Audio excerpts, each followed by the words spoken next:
उजनी धरणामध्ये बुडालेल्या 6 पैकी 5 जणांचे मृतदेह सापडले, अजून एकाचा शोध सुरू आहे। पुण्याच्या कल्याणीनगरमध्ये घडलेल्या अपघातातील पोर्शे कारची तात्पुरती नोंदणी रद्द करणार पुणे आरटीओनं पाऊल उचललंय। या मोटारीची मालकी असलेल्या ब्रह्मा कंपनीला याबाबत नोटीस बजावली जाईल। पुढचे 12 महिने कारची नोंदणी करता येणार नाही। बिघाड असलेली पोर्शे वडिलांनीच मुलाला दिली। मुलाला गाडी चालवू देण्यास ड्रायव्हरला विशाल अगरवालनेच सांगितलं होतं। ड्रायव्हरची पोलिसांना माहिती। कारमध्ये तांत्रिक बिघाड असतानाही मुलाला कार दिल्याचंही उघड केलंय। अपघात करणाऱ्या मुलावर संज्ञान म्हणून खटला चालवता यावा अशी मागणी होती। न्यायालयानं यावर विचार करायचं ठरवलं असून आरोपीच्या वकिलांना 24 तारखेला म्हणणं मांडायला सांगितलंय। पुणे पोलीस आयुक्त अमितेश कुमार यांची माहिती। पुणे अपघात प्रकरणी 2 किंवा 3 महिन्यात पोलिसांचा तपास पूर्ण होईल, तेव्हा पोलीस न्यायालयासमोर बाजू मांडतील। त्यानंतर न्यायालय आरोपी मुलावर संज्ञान म्हणून खटला चालवायचा की नाही हे ठरवेल। वकील प्रशांत पाटील यांची माहिती।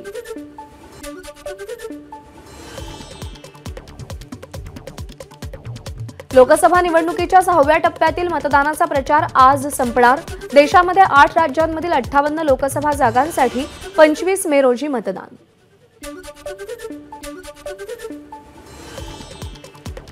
राज्य निवडणूक आयोगाकडून अधिकृत मतदान टक्केवारी जाहीर।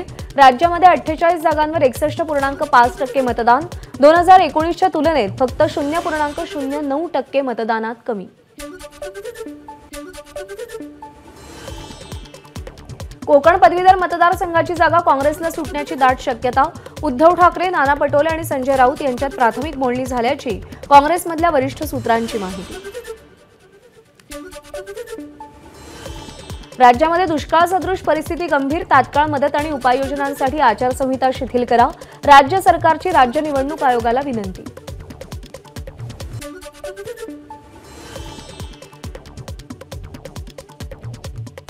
मुख्यमंत्री एकनाथ शिंदे आज छत्रपती संभाजीनगर दौऱ्यावर। शिंदे दुपारी 3 वाजता मराठवाड्यातील दुष्काळाच्या परिस्थितीचा विभागीय आयुक्त कार्यालयात आढावा घेणार।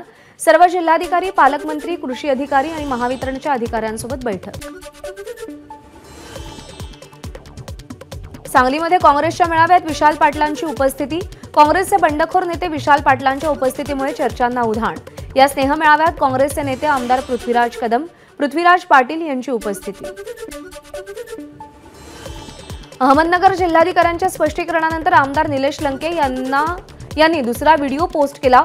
लंके यांनी बंदोबस्तातील ईव्हीएम जवळ गेलेल्या व्यक्तीचा व्हिडिओ पोस्ट केल्यानंतर जिल्हाधिकाऱ्यांनी ती व्यक्ती सीसीटीव्हीसाठी गेल्याचं स्पष्टीकरण दिलं होतं। अंडरवर्ल्ड डॉन अरुण गवळीला मुदतपूर्व शिक्षेपासून सोडण्यास विरोध करत गृहविभागाची सुप्रीम कोर्टात धाव।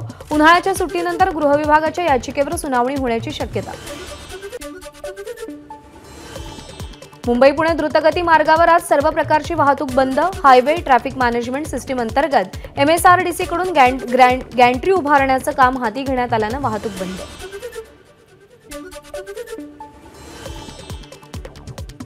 मुंबईतील डिजिटल होर्डिंगचाही वाहतुकीला धोका असल्याचं समोर। पालिका डिजिटल होर्डिंगबाबत नवं धोरण तयार करून अंमलबजावणी करणार असल्याची माहिती।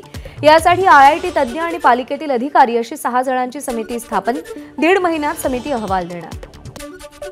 वाहतूक परवान्यासाठी आरटीओ ऑफिसला जाण्याची गरज नाही। 1 जूनपासून नवे नियम लागू होणार। ड्रायव्हिंग टेस्टसाठी आरटीओ ऑफिसला जाण्याची गरज नाही। खासगी ड्रायव्हिंग स्कूलमध्ये टेस्ट देता येईल। स्कूल या संदर्भात सर्टिफिकेटही देणार। अभियांत्रिकी, औषध निर्माण शास्त्र, कृषी शिक्षण या पदवी अभ्यासक्रमाच्या सामायिक प्रवेश परीक्षेचा निकाल जून महिन्याच्या पहिल्या आठवड्यात जाहीर होण्याची शक्यता।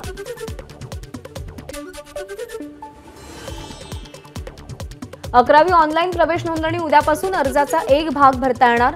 10वीच्या निकालापर्यंत ही प्रक्रिया सुरू असेल। आज विद्यार्थ्यांना डमी अर्ज भरण्यासाठी शेवटची मुदत। आरटीई प्रवेशाला यंदा भरघोस प्रतिसाद। प्रवेश क्षमतेपेक्षा प्रवेश अर्ज जास्त। आरटीईच्या 1,04,687 जागांसाठी 1,30,000हून अधिक अर्ज। प्रवेश अर्ज करण्यासाठीची मुदत 31 मे रोजी संपणार असून येत्या 10 दिवसात प्रवेश अर्जात आणखी भर पडण्याची शक्यता। जगातल्या बहुतांश देशांमध्ये व्यवहाराची भाषा म्हणून वापरत असलेल्या इंग्रजीचं अभ्यासक्रमातलं बंधन शिथिल. सध्या 1ली ते 12वी पर्यंत इंग्रजीचं शिक्षण अनिवार्य. मात्र यापुढे 11वी आणि 12वी मध्ये इंग्रजीची सक्ती नसेल. 3री ते 12वी साठीचा अभ्यासक्रम बदलणार. राज्य अभ्यासक्रम आराखड्याच्या मसुदा नागरिकांसाठी खुला. 3 जून पर्यंत आराखड्याच्या मसुद्यावर अभिप्राय पाठवता येईल. राज्यातील शालेय विद्यार्थ्यांसाठी शासन हॅपी सॅटर्डे हा नवा उपक्रम राबवणार. आचारसंहिता संपल्यानंतर या उपक्रमाची घोषणा केली जाईल.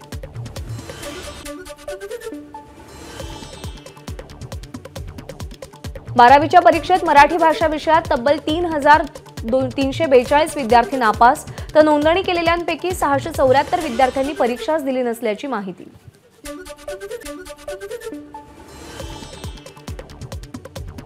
मुंबईला पाणी पुरवठा करणाऱ्या तलावांमधला पाणीसाठा 11%वर. मुंबईमध्ये पुढच्या आठवड्यापासून 10% पाणी कपात लागू होण्याची शक्यता.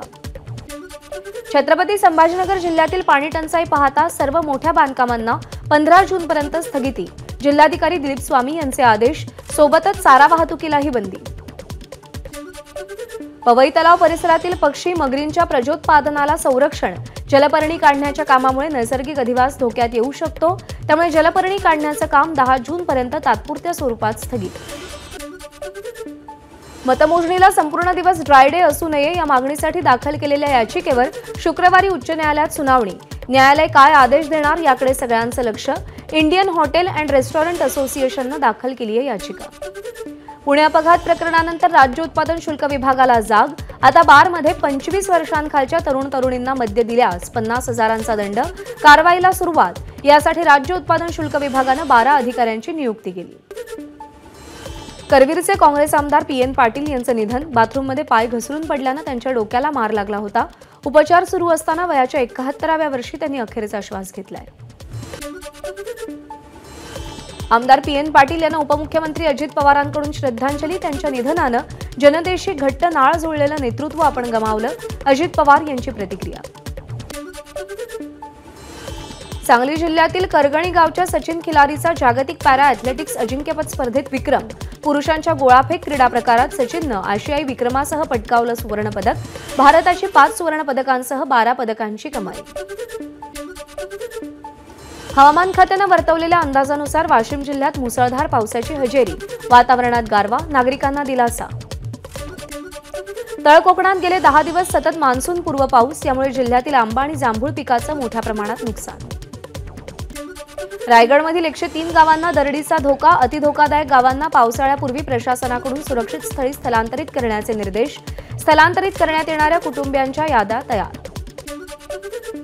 पुण्यात आजपासून उष्णतेच्या लाटेची शक्यता. पुणेकरांना उष्ण आणि दमट हवामानाचा सामना करावा लागेल. पुढचे 2 दिवस नाशिकसह उत्तर महाराष्ट्रात उष्णतेचा येलो अलर्ट. तापमान 42 अंशांवर स्थिर राहण्याची शक्यता. नाशिक जिल्ह्यात पाणी टंचाईची गंभीर समस्या. इगतपुरी तालुक्यातील गावखेड्यांमधल्या महिलांची पाण्यासाठी पायपीट. अनेक ठिकाणी विहिरींनी तळ गाठला.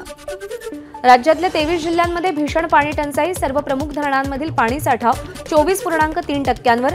गेल्या वर्षी याच दिवशी राज्यातल्या धरणांमध्ये 34.36% पाणीसाठा होता. वैशाख पौर्णिमेनिमित्त पुण्यातील श्रीमंत दगडूशेठ हलवाई गणपती मंदिरात शहाळा महोत्सव साजरा. यावेळी बाप्पाला 5,000 शहाळ्यांचा नैवेद्य अर्पण.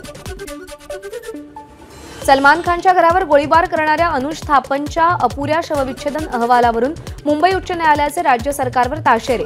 शवविच्छेदन अहवाल अर्धवट वाटत नाही का? न्यायालयाचा सरकारला सवाल. सोलापूरमध्ये एसटीची रिक्षा आणि दुचाकीला धडक. अपघातामध्ये एकाचा मृत्यू, 6 जण जखमी. अक्कलकोटच्या A1 चौकातली घटना. ABP माझा, उघडा डोळे बघा नीट.